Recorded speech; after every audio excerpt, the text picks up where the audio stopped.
नमस्कार, मी विलास तुपे राजदंडच्या माध्यमातून आपल्यासमोर एक अत्यंत गंभीर विषयावर आत्ता बोलणार आहे। गेल्या 20 दिवसापूर्वी रामन राघव हत्याकांडात जसा महाराष्ट्र हादरला होता, तसाच या बीडच्या हत्याकांडामध्ये देशमुखांच्या महाराष्ट्र केवळ हादरलेलं नसून आजही तो हळहळतोय। आणि ह्यामध्ये खूप मोठा म्हणजे रामन राघव तर हा एक वेडा माथेफिरू होता आणि त्याच्या कृत्याला तो एकटाच जबाबदार होता। संपूर्ण शासन यंत्रणेविरुद्ध रामन राघव असा तो लढा होता। त्यामध्ये शासनाला कोणी दोष दिला नाही आणि उलट पक्षी शासनाला जनतेतून पुरेपूर सहकार्य लाभलं। ह्या देशमुख हत्याकांडाच्या घटनेकडे आपल्याला फार गंभीरपणे पाहायला पाहिजे। वंजारी समाजाचं प्राबल्य असलेला हा जो बीडचा परिसर आहे, याला स्वर्गीय गोपीनाथ मुंडे यांनी वंजारी समाजाला प्रतिष्ठा प्राप्त करून दिली। मी तर वंजारी समाजाचा जावई आहे आणि मला या समाजाविषयी विशेष आस्था आहे। जरी आमचे नातीगोती नसली तरी हा समाज प्रगतीकडे झपाट्याने वाटचाल करतोय, याची लक्षणं आपल्याला महाराष्ट्राच्या आर्थिक जडणघडणीमध्ये दिसून येतात। राजकारणामध्ये सुद्धा त्यांचा सहभाग मोठा आहे। ऊसतोड कामगार हा संपूर्ण महाराष्ट्रातल्या साखर कारखान्यांमध्ये काम करतो आणि त्यातून त्यांची आमदनी पण चांगल्या प्रकारे होत असते। देशमुखांच्या हत्याकांडाचं कारण हे थोडंसं वेगळं आहे आणि महाराष्ट्राचं औद्योगिकरण होत असताना ज्या नवनवीन संधी परदेशातून प्राप्त होतात, त्यामधली गुंतवणूकसुद्धा हजारो कोटीमध्ये असते आणि मग त्यांना स्थानिक पातळीवर जे सहकार्य लागतं ते सहकार्यामध्ये देवाणघेवाण ही क्रमप्राप्त असते आणि त्यातून मग स्पर्धा निर्माण होते आणि मग खुनासारख्या घटना घडतात। हे साधं त्रैराशिक आहे, परंतु याला ज्यावेळी राजकीय आश्रय लाभतो त्यावेळी त्याला गंभीर स्वरूप प्राप्त होतं। मित्रांनो, एखादा खून ही आता काही नवीन गोष्ट राहिलेली नाही, परंतु ज्या निर्घुणपणे क्रूरपणे देशमुखांची हत्या करण्यात आली ते मात्र अत्यंत क्लेशकारक आहे। आमदार सुरेश धैसांनी विधानभवनामध्ये अत्यंत प्रभावीपणे या घटनेचं वर्णन केलं आणि त्यातूनच संपूर्ण महाराष्ट्रामध्ये त्याचं वृत्तांकन झालं आणि लोक जागरूक झाले। मला असं म्हणायचं आहे की हा आरोपी ह्याला पूर्वीपासूनच तो राजकारणामध्ये तिथल्या सहभागी होता, त्यामुळे पदावर असल्यामुळे तो विविध मान्यवरांच्या बरोबर त्याचे फोटो वगैरे जे दिसतात, मग त्यामध्ये त्याचे अगदी माननीय मुख्यमंत्री फडणवीसांबरोबर सुद्धा त्याचा फोटो आहे। तर ते काही आक्षेपार्ह असू शकत नाही, कारण फोटो राजकीय नेत्यांची एक मजबुरी असते की आपल्याबरोबर कोणाचा फोटो काढला जातो याचं त्यांना माहिती नसतं अनेक वेळा। पण हा तर काय पदाधिकारी असल्यामुळे याचे फोटो असणं हे स्वाभाविक आहे, त्याच्यामध्ये दोष देण्यासारखा विषय नाही आहे। परंतु ह्या बीडमधल्या गुन्हेगारी जगताचा माफिया म्हणून नेतृत्व तो करत होता आणि त्यातूनच या सगळ्या घटना घडत होत्या आणि अशा पद्धतीने जर तपासाची दिशा आणखी मागे गेली तर अनेक क्रूर घटना यातून निष्पन्न होतील झालेल्या आणि त्याच्याविरुद्ध एक आरोपांचा पाडाच वाचला जाईल अशी लक्षणं दिसत आहेत। 20-22 दिवस हा वाल्मिकी कराड हा फरारी होता, हा राजकीय आश्रयाखाली होता, हे त्यातलं गंभीर भाग आहे आणि त्यामुळं त्याचा शेवट असं झाला की त्यांनी जाहीर केलं आज मी हजर होतो आणि त्याप्रमाणे तो पुणे CID ऑफिसमध्ये गाड्यांच्या ताफ्यामध्ये, त्यातही मंत्र्यांशी संबंधित असलेल्या त्यांच्या सहकार्याच्या गाडीमध्ये तो त्या ठिकाणी हजर झाला। हे अत्यंत गंभीर आहे। मला असं वाटतं की रिबेरोंसारखा एक अत्यंत कार्यक्षम अधिकारी सातत्याने मागणी करत असतो की पोलीस दल स्वायत्त व्हायला पाहिजे। हे अत्यंत महत्त्वाचं आहे। याचं कारण असं आहे की सर्वच अधिकारी भ्रष्ट नसतात, अनेक अधिकारी प्रामाणिक असतात, अनेक अधिकारी कर्तव्य कठोरपणे काम करत असतात, पण त्यांना ह्या अशा घटनांमुळे त्यांचं आत्मबल कमी होतं. आज मला सांगा की संपूर्ण महाराष्ट्रामध्ये संतापाची लाट उसळलेली असताना हा आरोपी इतक्या राजरोसपणे आणि छातीठोकपणे हजर होतो, हे अत्यंत गंभीर आहे. वास्तविक अशा आरोपीला पोलिसांनी फरफटत आणलं पाहिजे. त्याचं सामुदायिकरित्या प्रदर्शन झालं तरी ते लोकांना भावेल, ते हिडीस असणार नाही. कारण इतक्या क्रूरपणे मारणारा हा आरोपी राजरोसपणे पोलिसांना सामोरा जातो, हीच गोष्ट अत्यंत गंभीर आहे. या घटनेने महाराष्ट्र सरकारचे अक्षरशः वाबाडे निघालेले आहेत. आज फडणवीसांनी कितीही छातीटोकपणे, किती खंबीरपणे भूमिका घेऊ वगैरे गप्पा गोष्टी केल्या असतील, तरीसुद्धा 22 दिवस हा आरोपी फरार राहतो, यामध्ये सरकारचं अपयश आहे.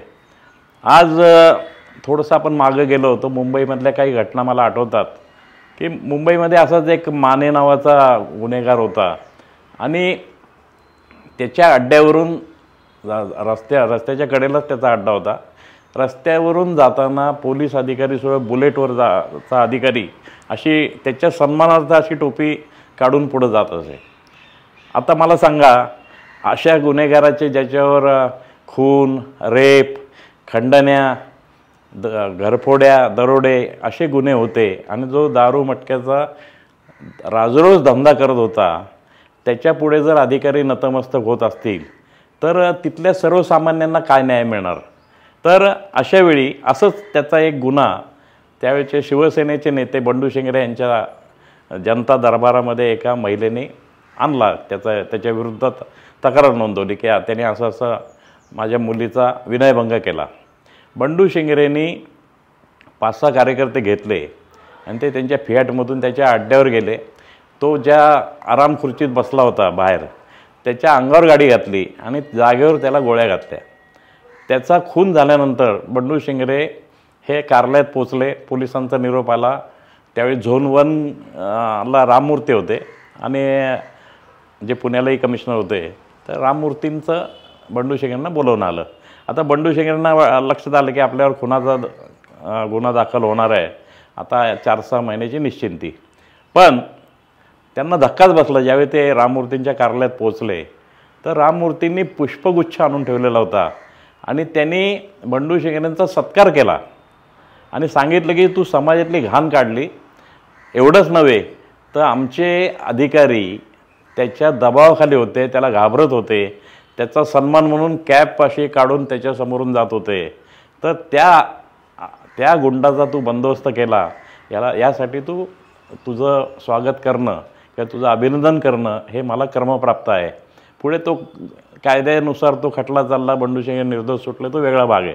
पण अशा पद्धतीचे त्यावेळी अधिकारी होते. वरदराजनला वायसी पवारांनी एकट्याने त्याच्या अड्ड्यावरून खेचत नेऊन पोलीस स्टेशनला त्याला अटक केली होती की ज्याच्या अड्ड्यावर जायला पोलीस अधिकारी घाबरत होते. अशा अधिकाऱ्यांचं गरज आहे महाराष्ट्राला. आणि अशा परिस्थितीत जर गुन्हेगार वाजत गाजत पोलीस स्टेशनमध्ये राजसरायात येत असतील तर हे अधिकारी निष्प्रभ ठरतील. म्हणून मला असं म्हणायचं आहे की हे सगळं आता थांबलं पाहिजे. आजच्या व्हिडिओमध्ये मी हा देशमुख हत्याकांडावर अनेक व्हिडिओ झालेले आहेत, तर अशा परिस्थितीत आणखी एक व्हिडिओ त्याच विषयावर त्याच पद्धतीचा व्हावा असं मला वाटत नाही. उलट पक्षी आजच्या व्हिडिओमध्ये मला ह्या सगळ्यापेक्षा वेगळी एक भूमिका मांडायची आहे. ती म्हणजे महाराष्ट्राचं राजकारणातली अग्रेसर व्यक्तिमत्व माननीय शरदराव पवार आहेत आणि पवारसाहेब आता म्हणजे वृद्धत्वाकडे झुकलेले तर आहेच आहेत, शिवाय जर्जर रोगाने ते आजारी पण आहेत. अशा परिस्थितीमध्ये त्यांच्या निवृत्तीची मागणी होते, ते नाकारतात, हे सगळं मान्य आहे. माझं असं म्हणणं आहे त्यांनी निवृत्त व्हायचंच नाही आहे. फक्त थोडासा राजकारणाचा बाज त्यांनी जर बदलला तर खरोखर महाराष्ट्रावर उपकार होतील. शरदराव पवार म्हणण्यापेक्षा पवार साहेबांनी आता त्यांचं केंद्र हे गोविंदबाग करावं बारामतीचं आणि तिथून त्यांनी मंत्रालयावर नियंत्रण ठेवावं. सरकार कोणाचं पण असू देत, पण पवारसाहेबांचे लोक, पवारसाहेबांचे सहकारी हे सत्तेमध्ये असतातच. विरोधी पक्ष असू दे, सत्ताधारी पक्ष असू दे, त्यांचा राजकीय धोरणच असं आहे की विकासाचा मार्ग हा सत्तेतून जातो, त्यामुळे ते सत्ता सोडून ते कधी राहत नाहीत. मला असं म्हणायचं आहे की फक्त मी शरद पवार या व्यक्तीविषयी बोलतो आहे, मला राष्ट्रवादी पक्षाशी काही कर्तव्य नाही आहे. तर पवारसाहेबांनी महाराष्ट्रामध्ये आज जी औद्योगिक गंगा आणलेली आहे, शरद पवार साहेब ज्या अनेक नेत्यांनी महाराष्ट्राचा विकास केला त्यामध्ये शरद पवार हे नाव अग्रेसर आहे. हे याबद्दल विरोधकांचं सुद्धा दुमत असायचं काही कारण नाही आहे. पण आज माफियांनी संपूर्ण महाराष्ट्र वेढलेला असताना पवारसाहेब फक्त देशमुखांच्या आईला भेटून आले आणि तिने त्यांच्यासमोर हंबरडा फोडला, हे फक्त दूरदर्शनवर किंवा याच्यावर आपण पाहून त्याचा काही उपयोग नाही आहे. पवारसाहेबांनी माफियाविरुद्ध लढाई आता पुकारली पाहिजे आणि त्यांचं केंद्र हे गोविंदबाग करावं. आणि महाराष्ट्रामधले कुठलाही पक्ष असो, कोणी एकही पक्ष अपवाद नाही, भाजपसुद्धा नाही, सर्व पक्षांमध्ये माफियांचा शिरकाव पद्धतशीरपणे झालेला आहे. त्याचा बंदोबस्त करण्यासाठी त्यांनी पहिलं जर काम कुठलं करायचं असेल तर त्यांनी पोलीस दल हे स्वायत्त करावं. कुठलाही पक्ष असू देत, सत्ताधारी विरोधी, पोलीस दलावर नियंत्रण त्यांचं असता कामा नये आणि तरच महाराष्ट्र या माफियांच्या विळख्यातून लवकर बाहेर पडू शकेल. पवारसाहेबांना माझी विनंती आहे, आमच्यासारखे अनेक कार्यकर्ते आम्हीसुद्धा आता वृद्धत्वाकडे झुकलो आहे, आम्ही खूप आमच्या काळामध्ये संघर्ष केलेला आहे, आज नव्याने संघर्ष करता येईल अशी परिस्थिती पण नाही आहे. पण पवारसाहेबांच्या मार्गदर्शनाखाली माफियाविरुद्ध लढण्याची संधी जर आम्हाला मिळाली तर आम्हाला कुठलीही राजकीय महत्त्वाकांक्षा नाही. महाराष्ट्रामध्ये असे अनेक तरुण आहेत की जे ही लढाई लढू शकतात आणि ते त्यासाठी कुठेही मागे हटणार नाहीत. आमच्या चळवळीमध्ये माझ्या संपर्कातले अनेक कार्यकर्ते आजही कार्यरत आहेत आणि आम्हाला आता पक्षांतर्गत नेतृत्वाशी बांधील राहायचं नाही आहे. महाराष्ट्राच्या हितासाठी आम्हाला सर्वमान्य नेतृत्व म्हणून पवारसाहेब आहेत, आम्ही त्यांच्या नेतृत्वाखाली काम करायला तयार आहोत. त्यांनी जर मनात आणलं तर माझ्या माहितीप्रमाणे फार कमी काळामध्ये संपूर्ण महाराष्ट्र गुन्हेगारी मुक्त होऊ शकतो आणि याच्यावर आमचा विश्वास आहे. त्यासाठी जे काही योगदान द्यावं लागेल ते आम्ही द्यायला तयार आहोत. आता मी आणि माझी पत्नी आम्ही महाराष्ट्रभर फिरून यासाठी काम करायला तयार आहोत. समजा आमचा यामध्ये बळी गेला तर आमचं जे काही एक राहतं घर आहे ते दीपक पायगुडेसारख्या निष्ठावान समाजाभिमुख कार्यकर्त्याच्या ज्या संस्था आहेत की जो कायम दत्तक योजना राबवतो, नागालँडमधली मुलं दत्तक घेतो, गडचिरोलीतली मुलं दत्तक घेतो शिक्षणासाठी, तर आमच्या मागे आमचा फ्लॅट आम्ही साधारण आमचे कोटभर रुपयाची जी काही संपत्ती असेल ते आम्ही त्याच्या संस्थेला दान करायला तयार आहोत. आम्हाला दोघांनाही आता कसलंही स्वारस्य राहिलेलं नाही आहे. आज ही शेवटची लढाई आयुष्यातली लढून आम्ही संपायला तयार आहोत. अशा वृत्तीचे जर महाराष्ट्रामध्ये मी माझी स्वतःपासून का सुरुवात केली की एवढी माफियांविरुद्ध लढणं म्हणजे काही सारसबागेत चक्कर मारून येण्यासारखं नाही आहे. हे शत्रुत्व घ्यावं लागेल.